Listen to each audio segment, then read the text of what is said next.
భారత communist party, Maoist party Telangana రాష్ట్ర committee ప్రతినిధి జగన్ పేరుతో ఈరోజు పత్రికా ప్రకటన విడుదలైంది. ఈ పత్రికా ప్రకటనలో తెలంగాణ ప్రభుత్వము జీవో నెంబర్ 49 2025 మే నెల లోపల రిలీజ్ చేసింది. కాబట్టి ఈ జీవోను రద్దు చేయాలని చెప్పి ప్రకటన చేస్తూ దీని లోపల అంటే ఈ జీవో ఏదైతుందో అంటే తెలంగాణ లోపల 3 జిల్లాలు కొమరంభీము, భద్రాద్రి, ములుగు జిల్లాల ఈ 3 జిల్లాల లోపల 339 గ్రామాలు ఈ ప్రజలు తమ గ్రామాలను వదిలిపెట్టి వాళ్ళు ఖాళీ చేయాలనే ఒక ఈ జీవో లోపల ఉంది. కాబట్టి ఈ జీవోను ఏదైతే ఉందో రద్దు చేయాలని చెప్తూ ఈ జీవోకు సంబంధించిన దాంట్లో కూడా ఇది అంటే రాహుల్ గాంధీ ఏదైతే ఆదివాసుల గురించి మాట్లాడుతుండో, రాజ్యాంగం గురించి మాట్లాడుతుండో అంటే ఇలాంటి సందర్భంగా తెలంగాణ లోపల ఒక ఆదివాసీల మంత్రిగా ఉన్న ఒక సీతక్క దీని గురించి పట్టించుకోకపోవడం అనేది ఉందో ఇది ఒక సిగ్గుచేటైన విషయం అంటూ ఒక పత్రికా ప్రకటన రిలీజ్ చేయడం జరిగింది. ఈ పత్రికా ప్రకటన ఏదైతుందో ఇప్పుడు మీడియా లోపల కూడా ఒక సంచలన వార్తగా అంటే ఈ పత్రికా ప్రకటనపై కూడా ఏంటంటే రకరకాల మీడియా సంస్థలు సీతక్కకు మంత్రి సీతక్కకు కూడా హెచ్చరిక జారీ చేసిన విధంగా కూడా ఏంటంటే ఈ వార్తలు కూడా వస్తున్నాయి. కాబట్టి అసలు ఈ వార్త మరొక వంక అసలు ఈ పేపర్ ప్రకటన ఏదైతుందో ఇది నిజమైనదా లేకపోతే ఇది ఒక ఫేక్ స్టేట్మెంటా అనే విషయాలు కూడా ఇవి చర్చించబడుతున్నాయి. కాబట్టి వాస్తవంగా అసలు ఈ స్టేట్మెంట్లో ఏముంది అనే విషయాలను మనం విశ్లేషించడం ద్వారా దీన్ని బట్టి కూడా ఏంటంటే మనం అర్థం చేసుకునే అవకాశం ఉంటుంది. కాబట్టి మొట్టమొదటగా మనం ఈ స్టేట్మెంట్ ఏం చెప్పిందో ఒకసారి కొన్ని విషయాలను చదివిన తర్వాత స్టేట్మెంట్ను విశ్లేషించవచ్చు.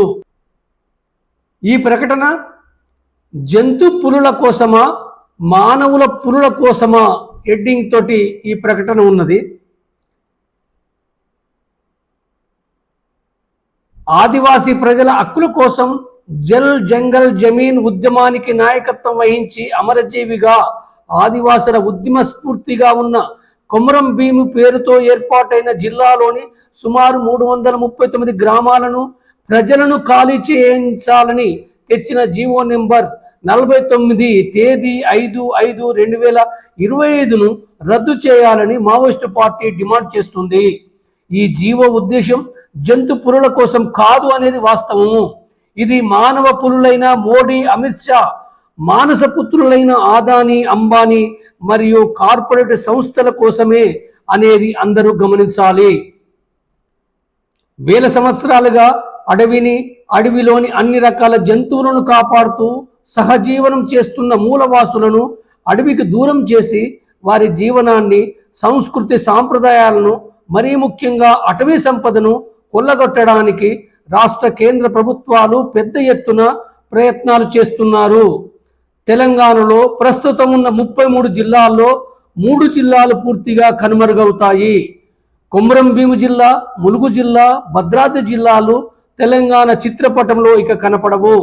తెలంగాణలో ప్రస్తుతం ఉన్న 119 నియోజకవర్గాల్లో సుమారు 10 నియోజకవర్గాలు రానున్న రోజుల్లో వాటి ఊసే ఉండదు. భారతదేశంలోని మైదాన ప్రాంతాలు, చెరువులు, నదులు, కొండలు, గుట్టలు మొదలగు వాటిని సర్వనాశనం చేసిన దోపిడీదారులు ఇక భారత రాజ్యాంగంలోని 5, 6 షెడ్యూల్ ప్రాంతాలను, సంపదను దొంగిలించడానికి పెద్ద ఎత్తున కుట్రలు చేస్తున్నారు. ఇందుకోసం జంతు సంరక్షణ, పర్యావరణ పేర్లతో ఈ దేశ మూలవాసులైన ఆదివాసులను అడవి నుండి వెళ్ళగొట్టడానికి పెద్ద ఎత్తున పోలీసు బలగాలతో చిత్రహింసలకు గురి చేస్తూ చంపుతున్నారు. టైగర్ ఫారెస్ట్ కారిడార్ పేరుతో ఆసిఫాబాద్, సిర్పూర్ నియోజకవర్గాల్లోని సిర్పూర్ యు, వాంకిడి, జైనూరు, కెరమెరి, ఆసిఫాబాద్, రెబ్బన, కాగజ్ నగర్, నార్నూరు, సిర్పూర్ టీ, చింతల మానపల్లి, గాజుగూడ, బెజ్జూరు, లింగాపూర్, పెంచికల్పేట మొదలగు మండలాల ప్రజలను ఖాళీ చేయాలని ఒత్తిడి చేస్తున్న అన్ని రకాల ప్రయత్నాలను విరమించుకోవాలని డిమాండ్ చేస్తున్నాము. ఇప్పటికే ఈ అనాలోచిత నిర్ణయాల పట్ల ఐక్యరాజ్యసమితి నిపుణులు మరియు మానవ హక్కుల విభాగం భారత ప్రభుత్వానికి ఈ ప్రయత్నాలు మానుకోవాలని విజ్ఞప్తి చేసింది. అడవిలోని సంపదకు మొత్తం భూభాగానికి హక్కుదారులు మూలవాసులైన ఆదివాసులే అని భారత రాజ్యాంగం చెప్తున్నది. ఐక్యరాజ్య సమితి కూడా ఇదే విషయాన్ని పదే పదే గుర్తు చేస్తున్నది. ఇప్పటికే కిల్వాల్ టైగర్ జోన్ పేరుతో ఆదివాసులను అడవికి దూరం చేసిన పాలకులు ఆదివాసులను కనీసం పట్టించుకోలేదు. వీరి బ్రతుకులను రోడ్డుపాలు చేసినారు.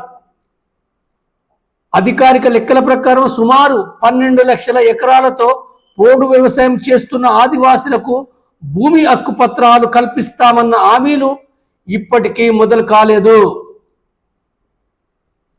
ప్రభుత్వం వెంటనే ఫీల్డ్ సర్వే చేసి పోడు వ్యవసాయం చేస్తున్న ఆదివాసులకు పట్టా సర్టిఫికెట్స్ ఇచ్చి భూమాతలో కూడా నమోదు చేయాలి. వీరికి కూడా రైతు భరోసా ఇవ్వాలి. ఆదివాసీ సంఘాలతో చర్చించి వారు అడుగుతున్న న్యాయసమ్మతమైన రాజ్యాంగబద్ధమైన చట్టబద్ధమైన డిమాండ్లను తప్పక వెంటనే పరిష్కరించాలి. ములుగు జిల్లాలోని ఆదివాసీ ప్రాంతాల్లో ఫారెస్ట్ అధికారులు పోలీసులు ఆదివాసులను తీవ్ర ఇబ్బందులకు గురిచేస్తున్నారు. తరతరాలుగా పోడు వ్యవసాయం చేసుకుంటూ ఉన్న ప్రజలను అరెస్టులతో కేసుల బెదిరింపులతో గూడాలను ఖాళీ చేయించడానికి రాజ్యం తీవ్ర ప్రయత్నాలు చేస్తున్నది. ఆదివాసి బిడ్డ మాజీ నక్సలైట్గా ప్రాచుర్యంలో ఉన్న సీతక్క సొంత నియోజకవర్గంలో ఈ విధంగా జరగడం సిగ్గుచేటు, అవమానకరము. రేవంత్ రెడ్డి ప్రభుత్వంలో కీలక మంత్రిగా ఉన్న ధనసరి అనసూయ గారు ఎందుకు ఆదివాసుల గురించి మాట్లాడడం లేదు అనేది అందరూ మాట్లాడుకుంటున్నారు. భారత రాజ్యాంగంలోని 5వ షెడ్యూల్ గురించి 1996లో కాంగ్రెస్ పార్టీ తెచ్చినటువంటి పెసా చట్టం గురించి 2006లో కాంగ్రెస్ పార్టీ తెచ్చిన ఎఫ్ఆర్ఏ కానీ 170 చట్టం గురించి సీతక్క మరిచిపోయిందా? రాహుల్ గాంధీ ఆదివాసుల గురించి భారత రాజ్యాంగం గురించి పదే పదే మాట్లాడుతున్నది రాష్ట్ర కాంగ్రెస్ నాయకులకు అర్థం కావడం లేదా? తెలంగాణ రాష్ట్రంలోని ఆదివాసీ ప్రజల హక్కుల పరిరక్షణకు పూర్తి బాధ్యత సీతక్క వహించాలని మావోయిస్టు పార్టీ డిమాండ్ చేస్తున్నది. ప్రజలారా, ప్రజాస్వామిక వాదులారా, బుద్ధిజీవులారా, కొన్ని వేల సంవత్సరాలుగా ఈ దేశ సంపదను కాపాడుతున్న ఈ దేశ మూలవాసులైన ఆదివాసులను కాపాడుకోవడం ప్రజలందరి బాధ్యత. వాళ్ళు అడుగుతున్నది భారత రాజ్యాంగంలోని 5వ షెడ్యూల్ ప్రకారం గ్రామ సభల నిర్ణయాధికారంతో అభివృద్ధిని కోరుకుంటున్నారు. దీనికోసం మనమందరము ఆదివాసుల హక్కుల అమలు కోసం వాళ్లకు అండగా ఉందాము. విప్లవి నందనలతో జగన్, అధికార ప్రతినిధి, తెలంగాణ రాష్ట్ర కమిటీ, మావోయిస్ట్.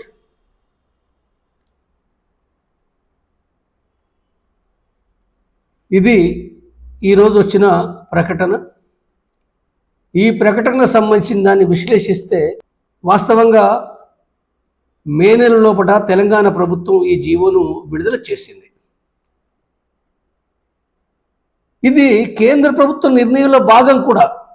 తెలంగాణ ప్రభుత్వం రిలీజ్ చేసింది ఏదైతే ఉందో కేంద్ర ప్రభుత్వం తీసుకొచ్చిన నిర్ణయంలో భాగంగానే ఇక్కడ తెలంగాణ ప్రభుత్వం ఈ జీవోను రిలీజ్ చేసింది.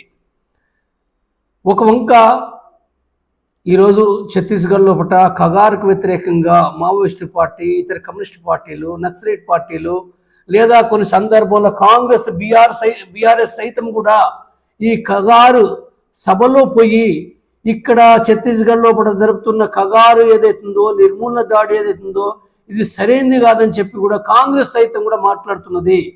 వాస్తవంగా ఖగారు అంటే ఖగారు వేరు, శాంతి చర్చలు వేరు. అయితే ఈ రెండింటికి సంబంధం ఉంది. కానీ ఈ ఖగారు అనేది ఏదో ఇక్కడ చాలా కాలం నుంచి మాట్లాడుతున్న విషయం ఏంటంటే, అంటే ఖగారు పేరుతో అక్కడ మావోయిస్టు పార్టీ నిర్మూలిస్తూ అక్కడ గనులను కొల్లగొట్టుకోవడానికి ఈ ప్రయత్నాలు చేస్తున్నారని చెప్పి కూడా అనేక మంది మేధావులు, సంస్థలు విమర్శలు చేస్తున్నాయి.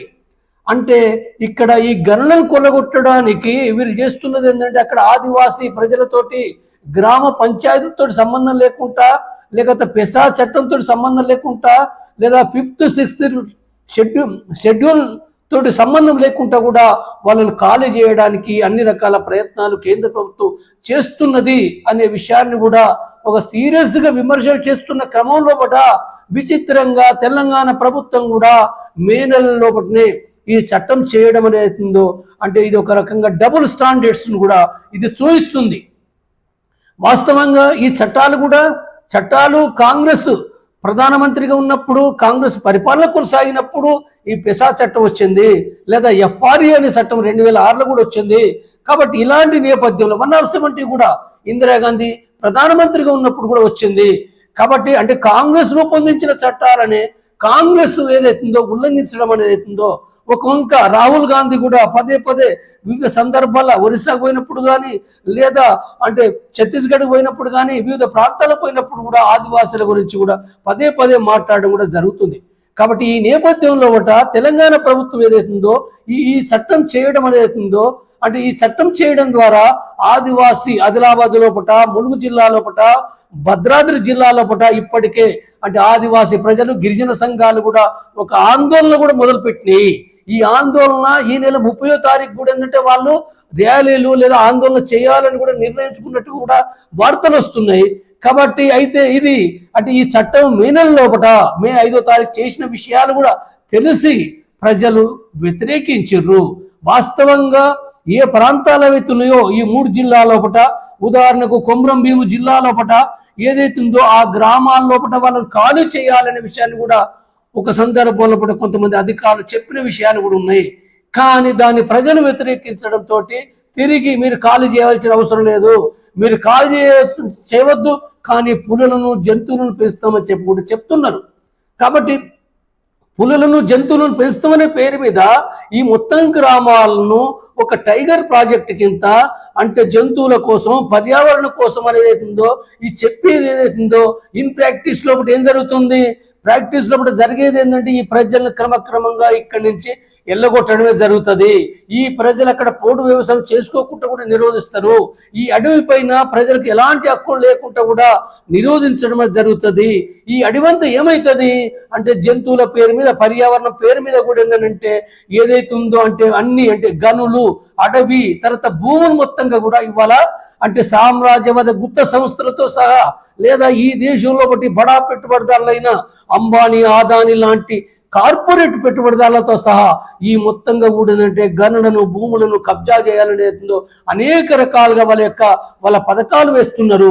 కాబట్టి ఈ పథకాలు వేసి ఈ కొనసాగుతున్న క్రమంలో ఇక్కడ ఇది చేయడం అనేది అంటే ఆదివాసీ ప్రజలను అంటే క్రమక్రమంగా భారతదేశం లోపల 7% ఉన్న ఆదివాసీ ప్రజలు ఈ ఆదివాసీ ప్రజలను ఏదైతుందో తమ సంస్కృతి కాదని తమ భూమి కాదని తన మొత్తంగా కూడా వదిలిపెట్టి పరాయి మనుషులుగా వేరే కాడ బతకవలసిన పరిస్థితి అది నెట్టబడుతుంది.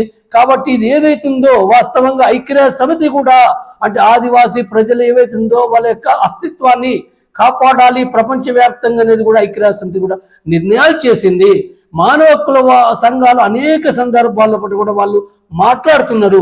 కాబట్టి ఈ మాటలన్నీ పక్కకు పెట్టి కేంద్ర రాష్ట్ర ప్రభుత్వాలు ఈ రకంగా పెట్టుబడిదారుల కోసము రెడ్ కార్పెట్ పరచడం అనేది ఇది తీవ్రమైన రాజ్యాంగ వ్యతిరేకమైంది, మానవ హక్కులకు వ్యతిరేకమైంది, అప్రజాస్వామ్యమైనది, ఆదివాసులను మొత్తంగా కూడా అంటే వాళ్ళ అస్తిత్వాన్ని దెబ్బగొట్టేది. కాబట్టి ఏదైతుందో ఇది ఒక తీవ్రమైన ప్రభుత్వ ఏదైతే ఉందో దీన్ని విరమించుకోవాలనేది మావోయిస్ట్ పార్టీ చెప్పింది. గమనించినప్పుడు ఇది ఒక ప్రజాస్వామికమైన డిమాండ్గానే ఇది అర్థం చేసుకునే విషయం. అది ప్రజలు ఆందోళన చేస్తున్నారు, మావోయిస్ట్ పార్టీ కూడా చెప్పింది. కాబట్టి ఈ ప్రకటనను గమనించినప్పుడు వాస్తవంగా అంటే ఇది అంటే వాస్తవాలకు దగ్గరగా ఉన్న ప్రకటనగానే అర్థం చేసుకోవచ్చు. ఇది ఏదో ఫేక్ స్టేట్మెంట్గా ఇందులో మనకేమీ కనబడటం లేదు. ఇది మొత్తంగా మనం చదివినప్పుడు మావోయిస్టు పార్టీ స్వయంగా ఆదివాసీ ప్రజల కోసం ఇచ్చిన ప్రకటనగానే మనం అర్థం చేసుకోవచ్చు. తర్వాత రెండోది ఇక్కడ బెదిరింపు అనేది ఏదైతుందో అంటే సీతక్కను బెదిరించిర్రు హెచ్చరించిర్రు అనేది ఏదైతుందో ఒక హెడ్లైన్స్ తోటి కూడా వివిధ ఛానల్స్ పెడుతున్నాయి. అయితే ఇక్కడ పెట్టింది కూడా ఏంటంటే ఎవరిని అంటే చంపుతామని చెప్పి హెచ్చరించింది కూడా ఇందులో ఏమీ లేదు. సీతక్కకు సంబంధించింది ఒక ఆదివాసీ మంత్రిగా బాధ్యత వహించాలనేది ఒక గుర్తు చేసిన విషయమే. అంటే ఒక సీతక్కే కాకుండా కూడా ఇక్కడ తెలంగాణ ప్రభుత్వానికి కూడా గుర్తు చేసిన విషయం కాబట్టి ఇక్కడ ఎలాంటి బెదిరింపులు కూడా ఏంటంటే ఇందులో బట్టి ఈ ప్రకటనలో బట్టి కనపడడం లేదు. కాబట్టి అంటే ఈ సందర్భంగా కూడా నేను కూడా విజ్ఞప్తి చేసేది ఏంటంటే తెలంగాణ ప్రభుత్వం ఏదైతుందో ఈ జీవో ఏదైతుందో ఇది చాలా ఆదివాసీ ప్రజానీకానికి వ్యతిరేకమైంది. కాబట్టి ఇది ఈ జీవో ఏదైతుందో ఉపసంహరించుకోకుండా దాన్ని వేరే రకంగా కూడా ఇంకేమీ చేయలేరు. వాస్తవంగా ఇప్పుడు ఇందులో కూడా పెట్టే డిమాండ్ల ప్రకారం కూడా అంటే 12 లక్షల ఎకరాల పోడు వ్యవసాయం చేసిన ఆదివాసులకు కూడా ఏంటంటే వాళ్లకు అంటే పట్టాలు భూమి హక్కు పత్రాలు ఇస్తామని చెప్పి రేవంత్ రెడ్డి స్వయంగా మాట్లాడిండు. కాంగ్రెస్ ప్రభుత్వం మాట్లాడింది, మరి ఇప్పటికి కూడా ఇవ్వలేదు. ఈ ప్రాంతాల్లో వేరే ప్రాంతాలు ఇచ్చారు కొంతవరకు, కానీ ఇప్పటికి కూడా ఇక్కడ ఇవ్వలేదు. రెండవది ఏంటంటే ఇక్కడ ఈ భూమాతలో పట్ల కూడా ఈ భూములను కూడా చేర్చలేదు. తర్వాత వాళ్లకు అసలు ఇప్పుడు ఇందిరమ్మ ఇండ్ల పథకం అనేది కూడా వాస్తవంగా ఇందిరమ్మ ఇండ్ల పథకం కూడా ఇప్పుడు అక్కడ రద్దు చేసిండ్రు, చేయటం లేదు. కాబట్టి ఇవన్నీ కూడా ఏంటంటే మరొక వంక అడవి ప్రాంతంలో పట్టిన ఆదివాసులను మొన్న భద్రాద్రి జిల్లాలో సైతం కూడా అక్కడ ఆదివాసులను ఫారెస్ట్ అధికారులు పోలీసులు కలిసి కొట్టడము తర్వాత బెదిరించడం అనేది ఇది మీడియాలో కూడా ఒక సంచలనంగా వచ్చింది. కాబట్టి ఇవాళ ఈ ఆదివాసీ ప్రజల యొక్క అస్తిత్వాన్ని కాపాడడానికి వాళ్ళ భూమి వాళ్ళ సంస్కృతి కాపాడుకోవడానికి ప్రభుత్వాలు సాయం చేసేది పోయి వాళ్ళు తొలగించడం అనేది చాలా తప్పుడు విధానంగా నేను విజ్ఞప్తి చేస్తున్నా. ఈ ప్రభుత్వం తన జీవోను తను రద్దు చేసుకోవాలని కూడా నేను విజ్ఞప్తి చేస్తున్నా. నేను